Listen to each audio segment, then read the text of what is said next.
નમસ્કાર મિત્રો, હું અમિત પટેલ, જુનાગઢ જિલ્લા કોંગ્રેસ પ્રમુખ.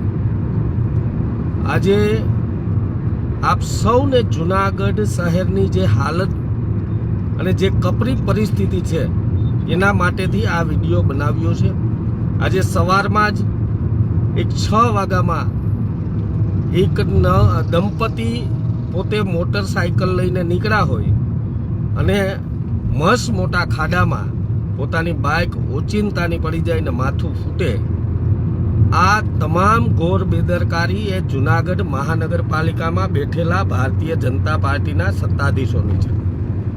હજુ તો 2 ઇંચ જેટલો વરસાદ પડ્યો છે, ત્યારે શેરીઓ ગલીઓમાં જે પરિસ્થિતિ જુનાગઢ મહાનગરપાલિકાની થઈ છે, તો હું આપ સૌને વિનંતી કરું છું કે આપ સૌ લોકો સોશિયલ મીડિયાના માધ્યમથી એક વખત તમારી ગલી, તમારી સોસાયટી અને તમારા મહોલ્લાની જે હાલત છે એ બહાર લાવો, ઉજાગર લાવો. કારણ કે આ બેરી મૂંગી જે સત્તાધીશો બેઠા છે, જે જાડી ચામડીવાળા બેઠા છે, એમને ખબર પડે કે પ્રી મોન્સૂનની કામગીરી એ 0% થયેલી છે.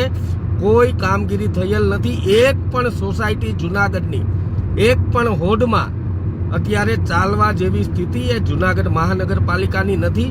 જે જાહેર માર્ગો ઉપર જે ભૂવા પડી રહ્યા છે, જે ખાડાઓ છે, અને એને હિસાબે જે અકસ્માત થાય એનું જવાબદાર કોણ?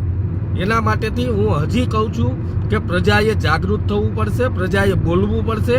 અને એટલા માટે આપ સૌને કહું છું કે એક વખત તમારા સોશિયલ મીડિયાના માધ્યમથી એક વિડીયો તમારી સોસાયટીનો, તમારી શેરીનો, તમારી ગલીનો એ ઉતારી અને એના માધ્યમથી આ તંત્રને જાગૃત કરીએ, આ સત્તાધીશોને જાગૃત કરીએ કે કરોડો રૂપિયાની ગ્રાન્ટ વાપરવા છતાં પણ જુનાગઢ મહાનગરપાલિકાની સ્થિતિ એ આટલી દયનીય અને ગંભીર સ્થિતિ છે.